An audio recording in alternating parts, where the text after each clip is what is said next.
Ledakan. Tanda seru. Tanda seru. Ketika Yao Yuekong merasa bahwa niat membunuh dari Kaisar Wanita Brahma Ming berangsur-angsur terasing dari belakang, tampaknya itu melampiaskan amarahnya, dan segel Kaisar Brahma masih hancur parah. Kekuatan Kaisar yang menghancurkan langit dan bumi menyebabkan cahaya bulan di tubuh Yao Yuekong bergetar hebat. Yao Yuekong melihat ke belakang, wajahnya masih ragu-ragu. Dalam pertempuran ini, dia bisa dianggap melihat kekuatan tersembunyi permaisuri, dan bahkan menemukan kelemahan permaisuri dan timbangan terbalik. Tapi seperti yang dia pelajari tentang kitab perubahan, semuanya memiliki yin dan yang, dan kelemahan bisa membuat orang terancam dan terluka. Kemarahan yang disebabkan oleh menyentuh kelemahan juga menakutkan. Untuk melindungi keselamatan Fan Wanxing, permaisuri dapat mengampuni dia dan Ke Tiangshuan sebagai Kaisar Iblis. Kemudian, jika Fan Fanstar dirugikan, apa yang dikatakan permaisuri barusan, dia harus melakukan apa yang dia katakan. Hal pertama yang Yao Yuekong ingin lakukan adalah bertemu dengan Qin Yichen. Tetapi pada saat yang sama, di dunia yang luas, karena pukulan marah permaisuri, bahkan bintang-bintang terpencil yang digerogoti, bahkan cangkangnya pun tersisa. Dalam pandangan semua kaisar, tidak ada bintang di dunia, hanya amarah kaisar dan segala sesuatu yang telah dihancurkan oleh amarah. Pada saat itu, klan kaisar dari semua pihak terdiam, dan bahkan mereka ingin melarikan diri dengan kecepatan penuh seperti klan kaisar. Semua orang tahu betapa marahnya permaisuri saat ini. Om. Permaisuri mengangkat telapak tangannya, dan daun datar pohon laurel di sekitar Fan Fanstar langsung hancur, dan sosok yang terakhir juga langsung tersedot. Ratu. Fan Fanstar benar-benar ketakutan saat ini. Dia gemetar.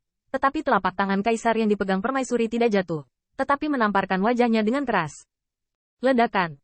Telapak tangan ini sangat kejam sehingga semua kaisar tidak berani membayangkan bahwa permaisuri yang baru saja ditempatkan di langit bulan iblis untuk Fan Wanxing juga adalah permaisuri.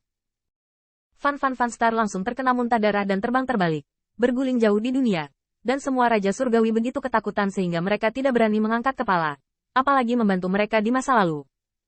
Xiao Yuankui mengertakkan gigi, dan akhirnya terbang menuju Fan Fanstar.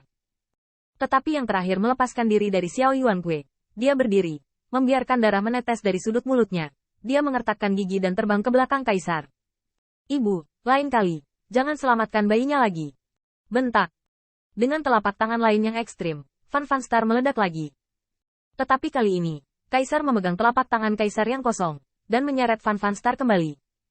Dia melihat darah di sudut mulut Fan Fanstar, dan tampaknya ketakutan yang disebabkan oleh dua tamparannya lebih tak terlupakan daripada disandera oleh Yao Yuekong dan 5 ras zak yang kuat.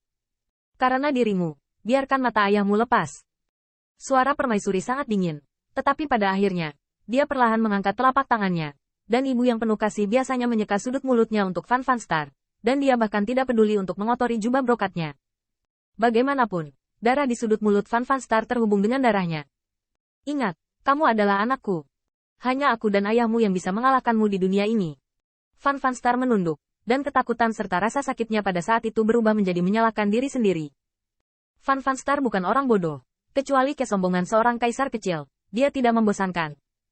Jika benar-benar lumpur yang tidak dapat didukung, permaisuri tidak akan melepaskan kesempatan untuk membunuh Qin Yichen untuk menyelamatkannya. Saat ibunya menyelamatkannya, Fan Fanstar tahu dia salah. Kesalahannya adalah kekuatannya tidak layak untuk identitasnya. Tidak layak untuknya, darah kaisar kembar paling mulia di dunia. Permaisuri memeluk Fan Fanstar ke dalam pelukannya dan bersenandung lembut untuk membujuk anak-anaknya. Dia tidak peduli bahwa Fan Fanstar hampir setinggi dia, dan dia tidak peduli bahwa dia berada di depan banyak raja surgawi dan kerajaan. Kaisar Agung saat ini. Permaisuri adalah ibu yang baik, bukan ibu yang baik dari Permaisuri Sixia. Tapi itu hanya ibu yang penyayang. Di mata orang lain, dia adalah permaisuri yang disodok di tulang punggung oleh 10.000 klan, tetapi hanya akan menjadi lebih buruk. Mata kaisar menyapu setiap klan kaisar yang hadir, dan kemarahan serta kebencian di dalamnya membuatnya berlutut di langit berbintang tidak peduli klan kaisar mana itu. Alarm ibumu. Wei Chen sialan. Jangan khawatir, permaisuri. Mulai sekarang, orang-orangku akan berusaha sekuat tenaga untuk memburu anti pencuri. Berikan penjelasan kepada Yang Mulia Wanxing. Harta dari anti pencuri adalah milik permaisuri. Ini adalah tugas menteri kita untuk memberantas anti pencuri dan mempertahankan kekuatan surgawi. Mata permaisuri masih dingin, dan pada akhirnya, mata dinginnya tertuju pada Dewa Kaisar Gajah. Pada saat itu, Kaisar Dewa Gajah juga berlutut seperti kebanyakan kaisar. Wei Chen pantas mati.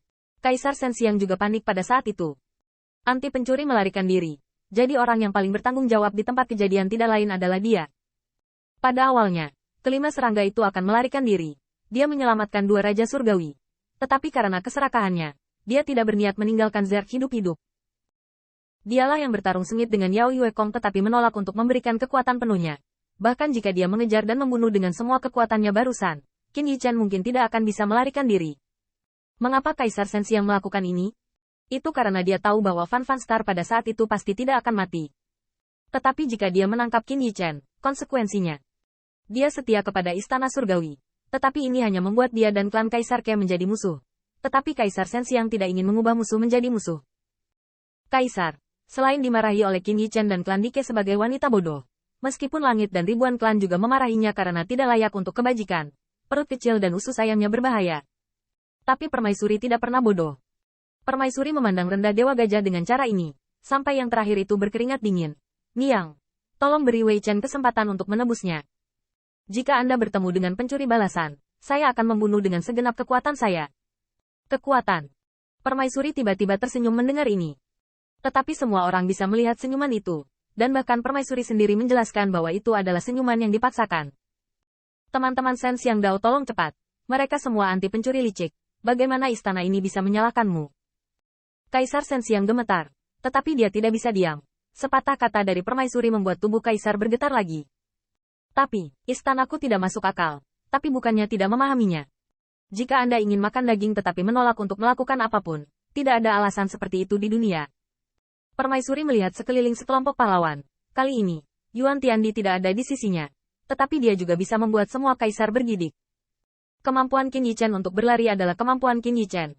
Tetapi mereka telah ada begitu lama, dan bahkan ragu-ragu karena apa yang disebut perlindungan Zerg. Singkatnya, Permaisuri memukuli putranya yang berharga dengan sangat kejam. Jika dia memukul mereka, itu hanya akan menjadi lebih kejam. Permaisuri masih mencibir dengan cibiran yang bisa dilihat sebagai menyembunyikan amarah dan niat membunuh selama dia tidak buta. Seperti yang kalian semua tahu, istana ini sangat pelit, dan akan dilaporkan. Namun, Yang Mulia baru-baru ini menyarankan istana ini untuk membuat istana ini memperlakukan Anda Ai King sedikit lebih baik. Anda Ai King berpikir, haruskah istana ini mendengarkan Yang Mulia? Ada momen keheningan di dunia, dan kemudian di bawah kepemimpinan Kaisar Shenxiang, mereka berteriak serempak, alam serangga Megatron. Gongwei Tianwei. Kesetiaan kepada Yang Mulia. Ikuti ibu untuk melumpuhkan dunia serangga. Untuk sementara, tampaknya Kaisar dan menterinya satu hati dan musuh yang sama. Tetapi Permaisuri melihat ke arah kepergian Qin Yichen, matanya seperti ular dan kalajengking. Jika Anda ingin makan daging, Anda harus bekerja keras. Dan jika Anda bekerja keras, secara alami Anda akan memiliki daging untuk dimakan. Yang Mulia membuat istana ini memperlakukan Anda lebih baik. Perintah. Mereka yang melaporkan keberadaan anti pencuri, pahala. Bantu istana ini melenyapkan anti pencuri. Pertahankan kekuatan surgawi, pahala. Ketika kata-kata selesai, Permaisuri menoleh ke belakang dengan dingin. Kali ini dia bahkan mengurangi senyumnya. Urutan ketiga, jika Anda berani melindungi anti pencuri, Anda akan dianggap sebagai kaki tangan, dan tidak akan ada belas kasihan.